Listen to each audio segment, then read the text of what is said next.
my question really is about, I think you've communicated definitely a vision about where we need to go. How would you see in this vision a renewed and reinvigorated civil society connecting with this new social base of vendors, of youths, of Mawindi, etc., etc. How do you see a renewed, reinvigorated civil society connecting with this new social base and communicating a new unifying vision for the country? Thanks. In terms of the way forward, what is at stake here? Because I'm trying to think as the struggles for colonialism were about the problem of civilization. You know, they were conceptualized as Africans struggling with civilization, if I remember correctly. Now, in the post-colony, we have a problem at the transitional moment, where everything we do is supposed to be a caricature of our former colonizers, for example. The constitutionalism, the so-called civil society, that becomes very active in a very neoliberal, bourgeois constitutionalism type thing. You know, this whole primitive accumulation that we are witnessing. It's a crisis of civilization for me because I don't see any originality in thinking that is informed by our own cultural, if not ideological experience. We go back to Fanon, the absence of ideology. A lot of the things you say are very stimulating and so forth, but what kind of ideas do we have that are homegrown? A lot of our intellectuals have a problem of, a lot of us were trained in this Western ideological sort of orientation. We come back here, we try to implement things and so forth. And our so-called intellectualism have that problem, and that goes to political elites. So what kind of thinking can we encourage that is sort of ideologically grounded in our own experiences? Thank you. For me, I think the most striking part is on the issue you raised around the social base and social protection. I believe that it is very imperative that we need, going forward, we must liberate, as you said, the new consciousness of our people. The consciousness of our people need to be really liberated, particularly around young people. And the challenge now is the structure, current structure of civic society does not match with the needs of the new base. Whereas civic society in the late 1990s and early 2000s could have the kind of structure that they had then, could augur well with organized labor, which was very efficient. You had a semblance of consciousness coming from labor, organized labor. But for now, that social base has been depleted. And there is a high unemployment, there's high informalization of the economy. And to continue to stick to the same structure and programming, which simply brings in participants, you know, to register and attend to someone who then tells them what to do and then give them t-shirts and go home, will not liberate that consciousness. So there's need a whole new trajectory to look at things, to say, how do we begin to have these people involved at their level and at things that interest them? And then the second part of social protection, I believe that is exactly the tragedy of Zimbabwe at the moment. Because what we have is high levels of unemployment. And the danger is unemployment makes people feel useless. It's not about just not having a job. It is the demeaning effect of going to school or growing up and knowing you can't do anything about it. And that is exactly the crisis that we have. That's why I find young people resorting to drugs and being used in these political circles. So I believe that we really need to look at how we're going to implement the social protection aspect and push it as an agenda for the state, but also internally reorganize civil society so that it responds to the new emerging social base. Thank you. We have to consider, I think Brian has, in a way, outlined the main problematic. The first is the continuity of the state, of the colonial state. What we confused in the early 80s as a new dispensation, it was largely new in terms of what Bomba described as the constitutionalism that comes with independence. Langa's House Constitution, democratic dispensation, but we forgot the extent to which the colonial state continued in its essential elements. Secondly, the big difference between the colonial state and the Zimbabwean state was the securocracy born out of the guerrilla army. And how this securocracy marries primitive accumulation, or what we popularly call the comprador capitalist class. This has made the state more formidable in terms of its resistance to change. The third is the conflation of power and corruption.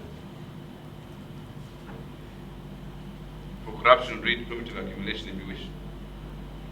But the conflation of power and corruption, which makes the change agenda more pragmatic.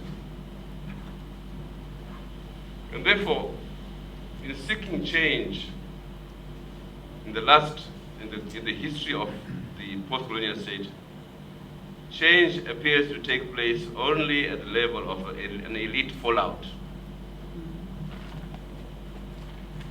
in which the chances for transformation are very minimal. An elite fallout, such as that you are seeing in ZANU-PF, might lead to change. It will lead to change, but what kind of change? Or a change of the guards. We now know what might have happened if MDC was allowed to take over in 2013 or 2008.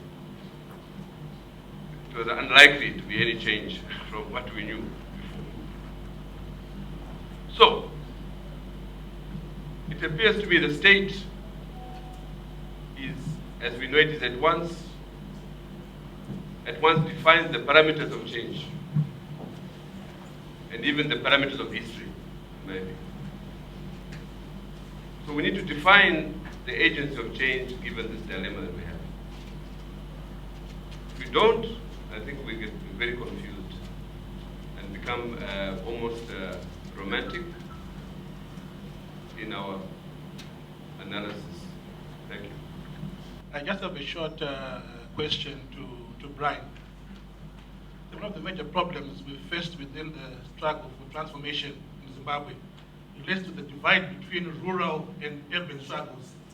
And I noticed in your presentation, your emphasis is on the urban-based struggle.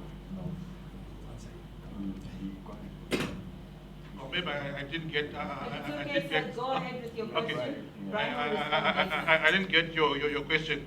I think there's a tendency to neglect the contribution of what rural civil society can also bring to the table in this quest for transformation.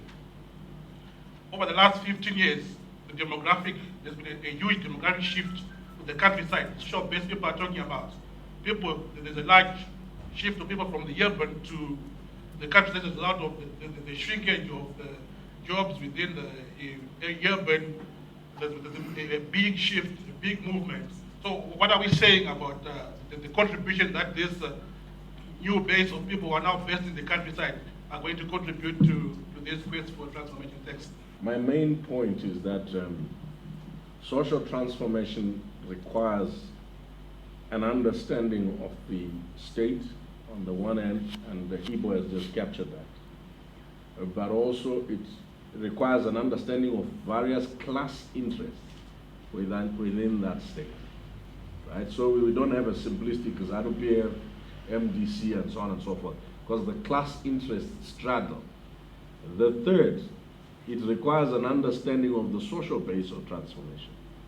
So part of my attempt was to say, in the late 90s and so on and so forth, when you had an organized labor union, where you had organized the residents association, and you had organized various civic entities, it was easy within the NCA platform to see the social base purely in those very rigid organized labor and so on and so forth, right?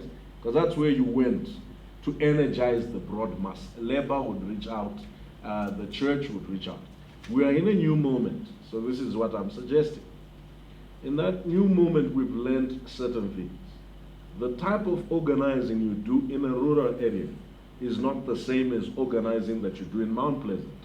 What you do in Mount Pleasant is not the same as what you do in Zvarasekwa. What you do in Zvarasekwa is not what you do at Epworth Extension. So the idea is this platform, the reason why I said we need to think about the social base, and he picked on it, is that what is that new social base? And not in the binaries of rural urban only, but there's also the age divide, social media, non-social media, active divide, and so on and so forth. And I can tell you one surprising statistic, that when the opposition thought they would lose in 2008, a few of us gave interviews saying, no, you're actually going to win.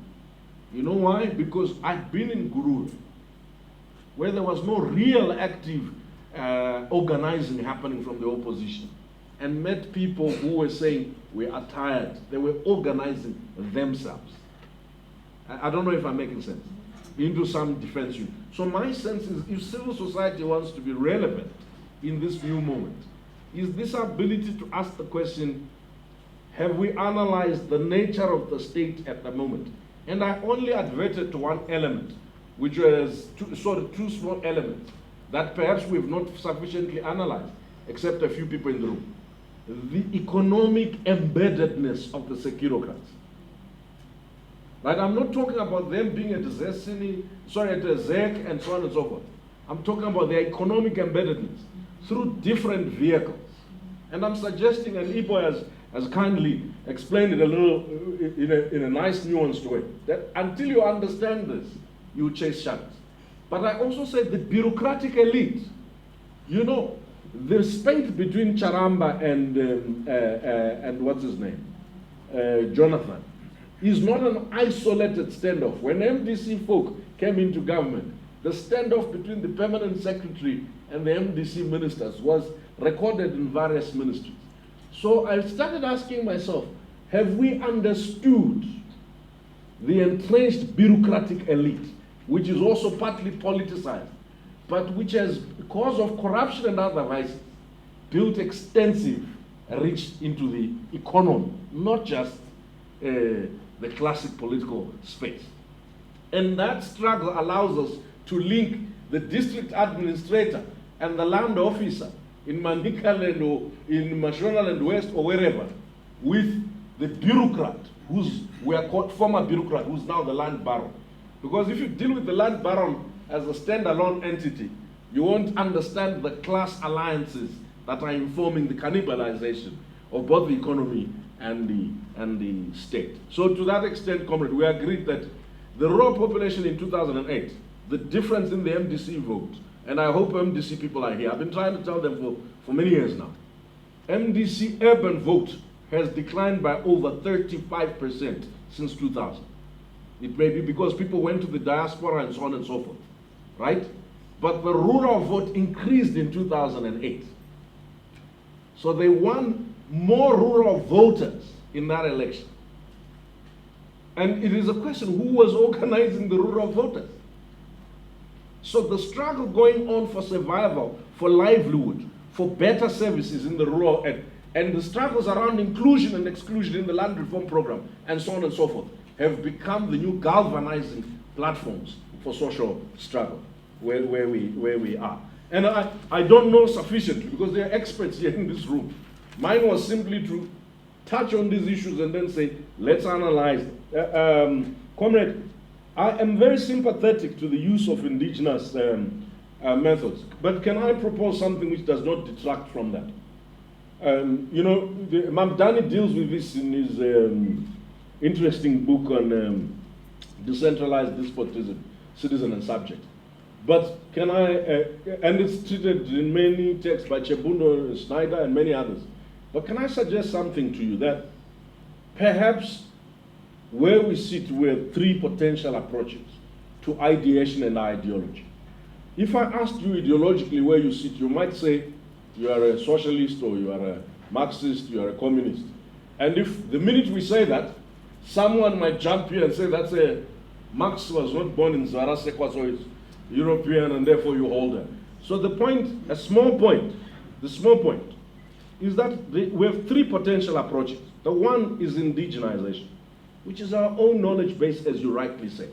How does it inform our social structure? I've just come back from Rwanda. Whatever criticisms we have of Rwanda, they use local traditional things to organize production, to organize solidarity, to organize. I've never seen anything on that scale, right? So on that. Second is domestication. If we borrow knowledge from elsewhere, because there are ideas that are potent, not because they are homegrown, but they are potent because we can domesticate them. Our problem was before we borrowed ideas and inorganically tried to fix them into a context where, they would not fit without a bit of tweaking. The third is diversification. I think we tended to have streams, and we fought over this. Some people would say they are liberals, so they'll go hook, line, and sinker. They would become Bible teachers of Max Weber, right? And some people. But knowledge is such a dynamic. You can't have just one knowledge. And the pragmatism of the moment is, all I was saying is that be ideologically clear where you stand, but be pragmatic enough for you to ask, what does this situation require us to do? One of the biggest conversations that happened in the 80s was around the patriotic bourgeoisie. Because there were people who were saying, no, we don't need a bourgeoisie at all. A Basha bourgeoisie, and so on and so forth. And others were saying, well, look, so how will we access capital which is relevant? And that's why I'm saying this allowed us to diversify sources of understanding of the nuance and the complexity of the financialization of our economic systems and also the broader capital, how it functions. So I agree, yes, let's have indigenous knowledge, but let's keep the leeway to be able to diversify, to domesticate. To look at the solutions, I think, like Tendai said when you opened the meeting, we've talked a lot about these things, and we are not going into solutions, and Brian and Briggs have gone into some of the solutions. But I want to mention that some of the solutions, people are already implementing them on the ground. I think it was yesterday or the day before when I was reading Joy's conversation with a taxi driver. This is a male taxi driver. We think they don't know. But that was an interesting. I stay in Ward 16. I think Briggs, they are also in Ward 16. Our councillor, he was an MDC councillor. He died. And now we've got an independent councillor. I was active. I'm active in that ward. People were saying that we no longer want MDC or ZANU-PF. They've done nothing. They are not tackling our issues as residents. And people, they are talking about their real issues that are affecting them as residents. And they no longer have got faith in political parties, one, and also in civic society. Because these two people, whether a politician, they come driving Benz. And while they are there, they are taking, there are so many tablets. You are at a meeting, you are using your tablets and say, okay, give me a report, we'll come back to you. They don't do anything. The same with the civic society. So I think the challenge goes back to the civic society to build that confidence with the people in order to be able to work with them, because there is no way you can go and work with them. Right now, the schools, you talked about schools. We don't participate. I was talking to somebody who was saying, for my schools, people only go when there's the issue of fees. But when you are talking about the curriculum, what your kids are going to be taught, there is no one. People, they don't go to those meetings. But when it's school fees, you are going, but you are not touching at the real issues that you want to groom your child to a better future, for a better future, not the ones that is there. So I think we also have to look at ourselves and build the confidence of the ordinary people and stop the primitive accusation that people have talked about, so that we are able to relate with these people. Thank you. And absolutely, you're right in saying that unless the people themselves begin to step up, then we're not going to realize the actual benefits of their participation, but also of the transformation that we seek to see. And we're seeing that in many areas where there's real transformation, it's the people who feel the pain and the pinch of reality that begin to step up. And Zimbabwe needs such. There was a hand right there. I know that it's common knowledge that we've got a state security conflation. But I think also what is there is that there is a civil society MDC conflation as well, which also became part of the problem. because the civil society then tended to look up to the MDC to give direction. And once the MDC at some point went into government, I think civil society got confused because they no longer knew whether to continue to align with a party that was now in government or to continue to, give the necessary critique, which is their primary responsibility. And I think going forward, it will be important, I think, for civil society to define what their vision is and what their role is beyond, just saying we are part of the democratic contingent and therefore MDC is an ally. What I wanted to get an input from Brian was he spoke about a fancy idea of some kind of, well, he didn't name it that way, some grand coalition in civil society as probably the best platform for a revolution. Could you explore the realities of that, particularly for this particular moment versus the moment when we at the NCA? The reality is the same. What kind of generates the kind of matrix for such a platform? Thanks. Brian's presentation, he didn't get much into the relationship of civil society and the donor community. Brian, hold on. Yeah, then you see that the organizations that continue probably to get conditioned funding on human rights advocacy and other things, they are preferred against the community-based organization where you are talking of the solution on the social mobilization and the local grassroots mobilization. I am not sure whether there is a connection where the donor community really funds to make Zimbabwe progress, or just to support certain individuals in their preferred organizations. I think the point that was raised here in terms of the originality of ideas, I think it's very important. Like, what is the big idea about our conversation today, if you want to put it that way? Because when we are looking at the big idea, someone put it this way, that for the French Revolution, the big idea was replacing the king as the omnipresent and all-powerful force with the idea of the people. So it was a major shift, in terms of thinking or in terms of ideas or of the ideology that drove that gave impetus to that transformation agenda. And from our conversation here, I'm picking up on two things. I think one of our major crises is a question of social, let's not put it there, a question of organizing. I now understand why Obama became the president of the US from being a community organizer. I think we have a major challenge around organization.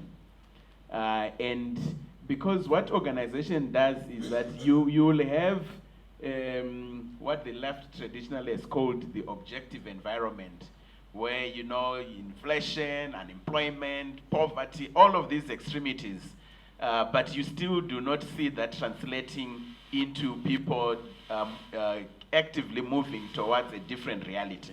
And usually, the challenge has to do with how people are organized. So that's the question that I think Dr. Mandaza raised earlier on in terms of the agency. So I think we have a crisis of agency, and we also have a crisis of social organization. And the one big thing that I'll put on the table is we need to think seriously about the idea of democracy from below. Like, what does it mean? I think right now we are caught up in taking as gospel this notion of liberal democracy, which is based on limited government and individual rights. And I think we need to think a lot around accountable and responsive governance and collective rights. Because what that does, if you are saying accountable, responsible government, That's when you've seen, if you see movements that are coming up right now, that are sort of building up from below, your Syrizas, your Podemos, you see that the notion of recallability of leadership is a big thing. You don't come in here, most of our members of parliament, for poor areas, they do not live in those areas. You'll be a member of parliament for Mutoko and you live in Borodale. You just show up briefly and you're constantly telling someone like, hey, I have to go back now, I have to go back now. And this is not a fictional case. I'm talking about my experience last week in Mutoko sharing a parliament with a member of parliament of one of the 3 constituencies there. You don't live there. And people are burning, they've got issues that they want to talk about. So I think this question of how we build democracy from below, because it's not rocket science, it's not difficult. We're simply saying, let's have forums that engage in terms of what's happening at our schools, that engages in terms of what's happening with local government, that engages in terms of what's happening everywhere, and we build from there. So for me, this is what I would put on the table as the big idea around fixing the question of social organization. And to do that, we don't need an ideology. We simply need a community that is affected by issues that want better for their children, for themselves, and for the environment. That's our ideology. So we don't need some of these polarizing notions around that. And I think once we sort out that organization and building from below, it's going to address the question of agency. And just to acknowledge what Afaz was saying, that this is already happening, but I think we have an opportunity to harness it and turn it into a much more strategic motive force for change. Thank you. One of the lies that Americans have told us over the last 40 years is that there's no need for ideology, just pragmatism. Watch their election now. If it is not steeped purely in ideological posture, including from the side of the Clintons, they've realized that this notion that you don't need ideology is a fallacy they made up in their minds. So the issue for me is, it is difficult to tell when someone has overshot the parameters of the change movement or transition movement. If the ethical, so if you don't want to call them ideological, call them ideas parameters are not clear. Because what often, in 1980 we had Gutsa Ruzhinji.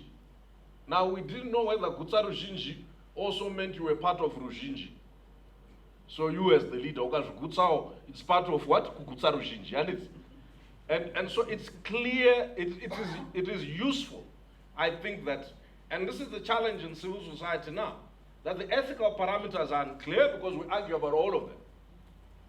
The ideas that frame our transformation and transition, when people were changing their organizational constitutions to extend their terms of office, they said the state of the struggle allows it. We're in a critical struggle moment. So in a sense, for me, I would dissociate myself with any repeat, because the popular sentiments from below, critical. But we've known the peasantry and the working class to be hijacked by an elite that merchandises their suffering.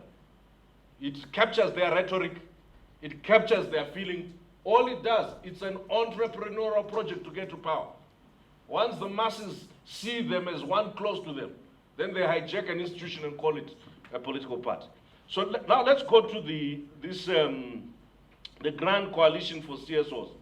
My own sense is, I like Zimbabwean civil society. I like how you like to start from zero all the time. Listen, you don't have the luxury to start from zero. You have dysfunctional, semi-functional platforms. If it ain't totally broke, fix it.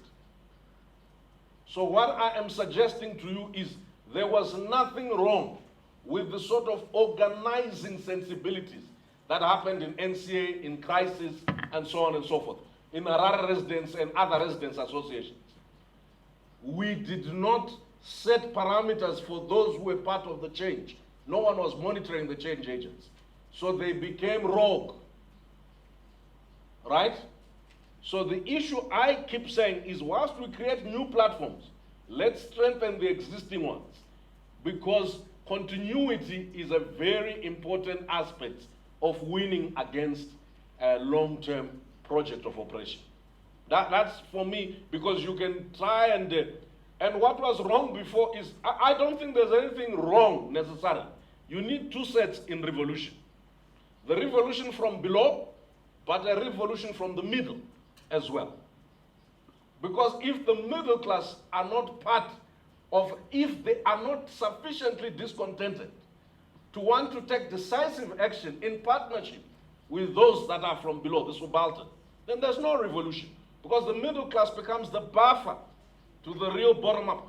Or what happens is you have an uprising, Burkina Faso, from below, or Cairo, or Tahrir Square.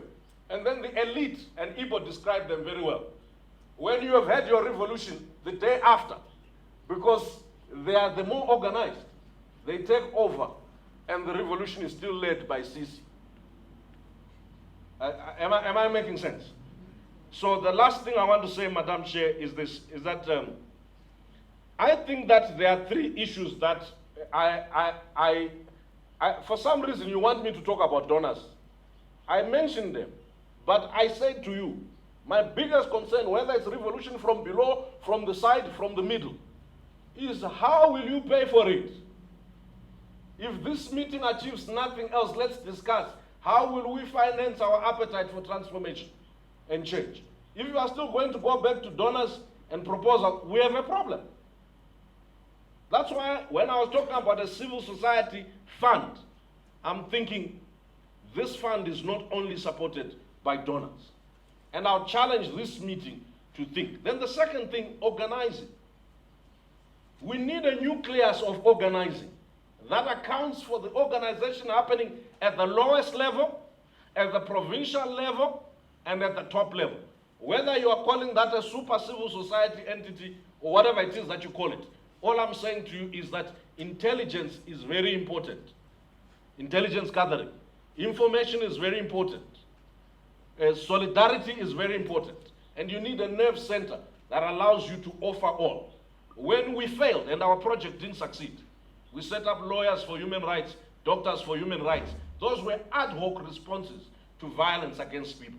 I'm challenging this august room. I'm saying, we didn't know better then. You know better.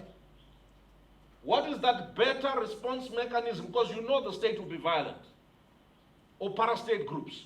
You know there will be victimization. In our failure, we set up those entities. What will the wisdom you have accumulated over the last 15 years help you to say? Because you need, when you have done all the talking, the politicking, and the clarity, you still need to deal with people who are being beaten in rural areas. When they start organizing, the ruling party is not going to sit around and clap and say, hey, people are organizing, finally the people want revolution. No, it's going to respond. When it responds, what is that mechanism of response? The last issue is solidarity. Solidarity is an organized thing. It may happen spontaneously. And I'm saying, who is marshalling the solidarity for response? It is one element that has weakened in our platform. So long and short of what I'm saying is, let's be clear on the parameters. I didn't know, for example, and I'll end with this, Madam Chair. One of my colleagues bought a chair, a car. I asked Kuda, she used to work with the people came and said, oh, you are a board chair. We're buying you a brand new car. The board chair needs a car.